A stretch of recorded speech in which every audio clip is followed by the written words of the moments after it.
बिहार में पहली बार अंतर्राष्ट्रीय संघ फोरम का आयोजन किया गया है। बोधगया महाबोधि सांस्कृतिक केंद्र में बुधवार को बौद्ध धर्म गुरु 14th दलाई लामा और अरुणाचल प्रदेश के मुख्यमंत्री पेमा खांडू सहित विभिन्न देशों के संघ राजा और बौद्ध विद्वानों की संयुक्त रूप से अंतर्राष्ट्रीय संघ फोरम का उद्घाटन किया गया।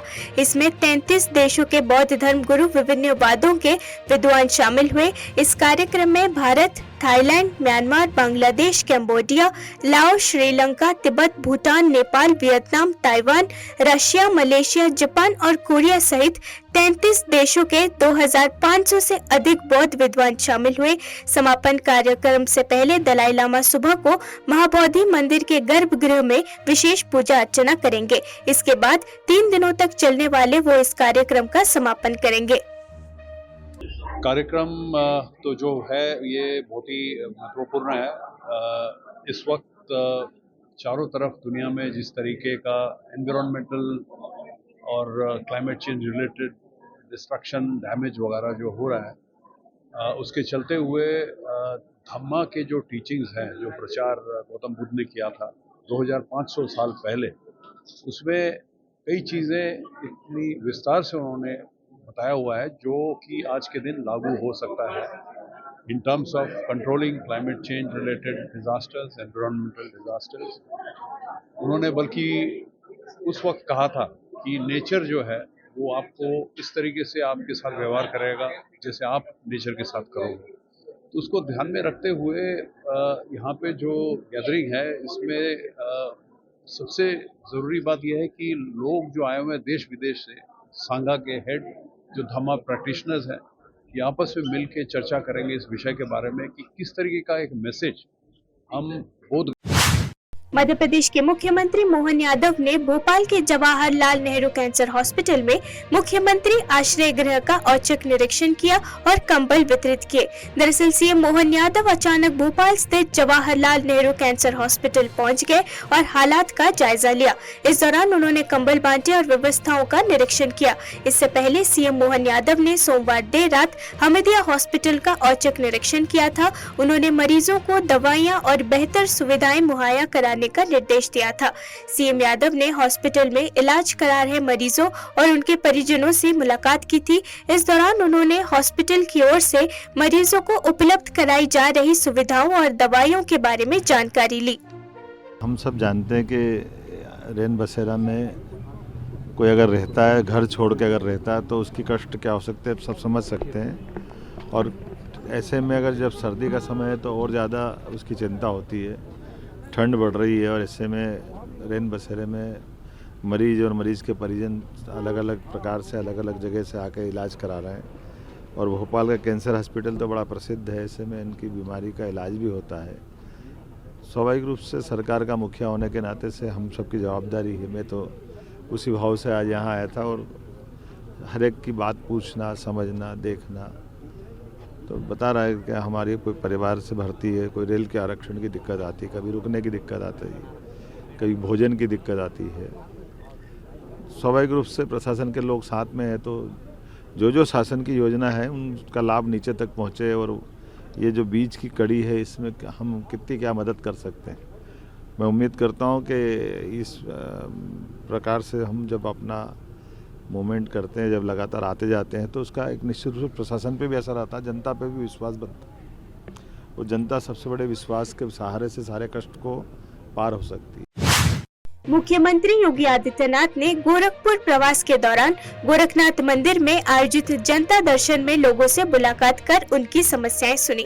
सबकी समस्या सुनते हुए मुख्यमंत्री ने अधिकारियों को निर्देशित किया कि जनता की समस्याओं पर त्वरित संवेदनशीलता दिखाएं। मुख्यमंत्री ने मंदिर परिसर में एकत्र लोगों से पत्र लिया और सार्वजनिक शिकायतों के शीघ्र निपटान के लिए अधिकारियों को आवश्यक दिशा निर्देश दिए। समस्या से जुड़ी शिकायत पर तेजी से कार्रवाई करते हुए गुणवत्तापूर्ण और संतुष्टिपरक समाधान सुनिश्चित कराएं। समस्या लेकर पहुंचे लोगों को मुख्यमंत्री ने आश्वस्त करते हुए कहा कि घबराइए मत, सरकार हर समस्या पर प्रभावी कार्रवाई सुनिश्चित कराएगी।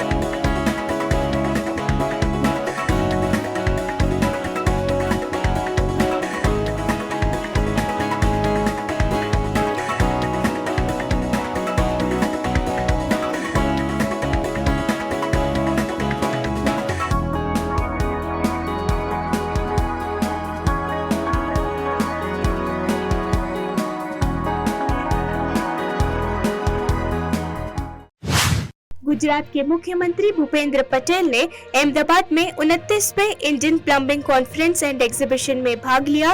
कॉन्फ्रेंस में गुजरात के मंत्री जगदीश विश्वकर्मा, HCP डिजाइन योजना और प्रबंधन के निर्देशक डॉक्टर विमल पटेल भी मौजूद थे, जो ऐतिहासिक परियोजनाओं को डिजाइन करने के लिए प्रसिद्ध है।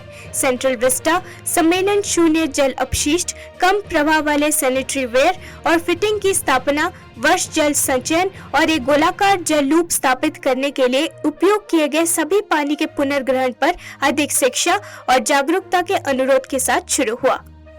Our guest of honor, Shri Jagdish Bhai, Honorable President of the Indian Plumbing Association, Shri Gurdeep.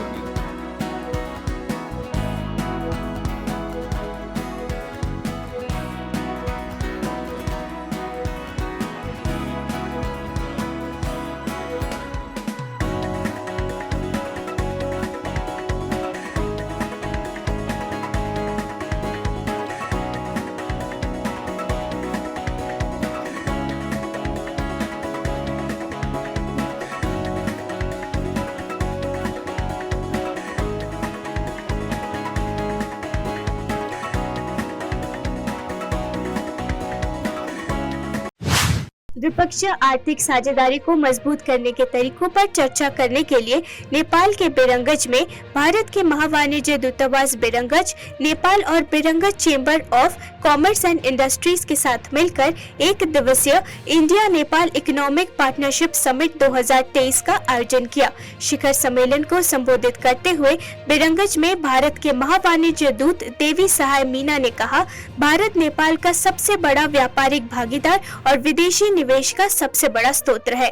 Bharat Nepal के व्यापारिक व्यापार का लगभग 2/3, सेवाओं में व्यापार का 1/3, प्रत्यक्ष विदेशी निवेश का 1/3, पेट्रोलियम आपूर्ति का लगभग 100% और प्रेषण का एक महत्वपूर्ण हिस्सा रखता है। As we all know, India and Nepal share a unique relationship of friendship and cooperation characterized by open border and deep-rooted people-to-people contacts of kinship and culture. There has been a long tradition of free movement of people across the borders. This event, organized in association with Birgan Chamber of Commerce, India Nepal Center, PHDCCI, is aimed to strengthen India-Nepal economic ties and further enhance the cross-border trade. India and Nepal have been extending cooperation to facilitate cross-border trade. We are always putting our efforts to understand and resolve the issues relating to bilateral trade. We are also facilitating transit of goods imported or exported by Nepal through Indian territories from or to third countries. India is Nepal's largest trading partner. 143 सांसदों के निलंबन के खिलाफ INDIA block के नेताओं ने शीतकालीन सत्र के शेष भाग के लिए पुराने संसद भवन के मुख्य द्वार से विजय चौक तक मार्च निकाला। देश में संसदीय लोकतंत्र की हत्या के विरोध में INDIA ब्लॉक के नेताओं ने सुबह 11 बजे विजय चौक से मार्च शुरू किया, जो कि विजय चौक पर जाकर समाप्त हुआ। इस दौरान INDIA गठबंधन के नेताओं ने कहा कि केंद्र सरकार की ओर से लोकतंत्र की हत्या की जा रही है। इस मौके पर कांग्रेस पार्टी के राष्ट्रीय अध्यक्ष मल्लिकार्जुन खड़गे ने कहा कि हमारा प्रदर्शन सरकार की नीति के खिलाफ है। उन्होंने ये भी सवाल किया कि सरकार संसद सुरक्षा चूक मामले पर चर्चा क्यों नहीं करना चाहती है। संसद में हुई सुरक्षा चूक के बाद केंद्रीय गृह मंत्रालय ने बड़ा फैसला किया है। संसद की सुरक्षा की जिम्मेदारी अब केंद्रीय औद्योगिक सुरक्षा बल को सौंप दी गई है। अब तक दिल्ली पुलिस के जवान संसद की सुरक्षा संभाल रहे थे। गृह मंत्रालय ने फैसला किया है कि संसद भवन परिसर की व्यापक सुरक्षा की जिम्मेदारी CISF संभालने वाली है। संसद की सुरक्षा चूक को लेकर विपक्ष केंद्र सरकार पर हमलावर भी है। CISF केंद्रीय सशस्त्र पुलिस बल का एक हिस्सा है जो जो न्यूक्लियर और एरोस्पेस डोमेन के अंतर्गत आने वाले प्रतिष्ठानों, सिविलियन एयरपोर्ट और दिल्ली मेट्रो की सुरक्षा का काम करती है। इसके अलावा दिल्ली में कई केंद्रीय मंत्रालयों के भवनों की सुरक्षा की जिम्मेदारी भी CISF के पास ही है। इस तरह सरकार के फैसले के बाद अब CISF के पास देश की सबसे सुरक्षित मानी जाने वाली इमारत की सुरक्षा की जिम्मेदारी भी आ गई है। दिल्ली के कनॉट प्लेस स्थित गोपाल दास बिल्डिंग में भीषण आग लगने की सूचना है। आग की सूचना मिलते ही दिल्ली फायर सेवा विभाग ने मौके पर 16 दमकल गाड़ियों को रवाना कर दिया। जानकारी के मुताबिक आग लगने के बाद से मौके पर अफरा तफरी का माहौल है। फायर कर्मी आग पर काबू पाने की मशक्कत में जुटे हैं। फिलहाल आग से किसी की हताहत होने की सूचना नहीं है। मीडिया रिपोर्ट के मुताबिक गोपाल दास बिल्डिंग की 11वीं मंजिल पर आग लगी है। आग लगने के बाद बहुमंजिला व्यवसायिक इमारत से लोग शोर मचाते हुए भागने लगे। जानकारी के मुताबिक बिल्डिंग से लोगों को बाहर निकाल लिया गया है। हालांकि इस बारे में अभी आधिकारिक सूचना नहीं मिली है। Fire service department hydraulic platform के जरिए आग पर काबू पाने की कोशिश में जुटी है। वीडियो में साफ दिख रहा है कि बिल्डिंग में भयंकर आग लगी हुई है। आग की लपेटें दूर से भी दिखाई देती हैं। भाजपा के बाद अब देश की सबसे पुरानी पार्टी कांग्रेस का भी पता बदलने वाला है। कांग्रेस जनवरी के दूसरे सप्ताह में अपने नए हेडक्वार्टर में शिफ्ट होने वाली है। इस नए मुख्यालय का नाम इंदिरा भवन रखा गया है। न्यूज एजेंसी A9 ने सूत्रों के हवाले ये जानकारी दी है। आपको बता दें कि फिलहाल कांग्रेस पार्टी का दफ्तर नई दिल्ली के 24 अकबर रोड पर स्थित है। कांग्रेस का नया 6 मंजिला आलीशान कार्यालय 9 कोटला रोड पर स्थित है। कांग्रेस कार्यालय वर्तमान में 24 अकबर रोड पर स्थित है, जो पिछले 45 वर्षों से कांग्रेस के उत्थान और पतन का गवाह रहा है। कांग्रेस को जनवरी 1978 में 24 अकबर रोड पर अपना नया कार्यालय मिला था। 24 अकबर रोड 10 जनपद से जुड़ा है, जो कि कांग्रेस पार्टी की पूर्व अध्यक्ष सोनिया गांधी का आवास है। ये लुटियंस दिल्ली में एक टाइप 7 बंगला है। मुख्य चुनाव आयुक्त और अन्य चुनाव आयुक्त नियुक्ति, सेवा की शर्तें और कार्यालय की अवधि विधेयक आज लोकसभा से पास हो गया है। इस विधेयक का उद्देश्य भारत के चुनाव आयोग के 3 सदस्यों की नियुक्ति के लिए प्रक्रियाएं स्थापित करना है। ये विधेयक सीधे तौर पर सुप्रीम कोर्ट के उस निर्देश को खंडन करना है जिसमें कहा गया है कि चुनाव आयोग का चयन प्रधानमंत्री, विपक्ष के नेता और भारत के मुख्य न्यायाधीश वाले पैनल को किया जाना चाहिए। इस बिल के पास होने की जानकारी लोकसभा के सोशल मीडिया प्लेटफॉर्म X पर दी गई।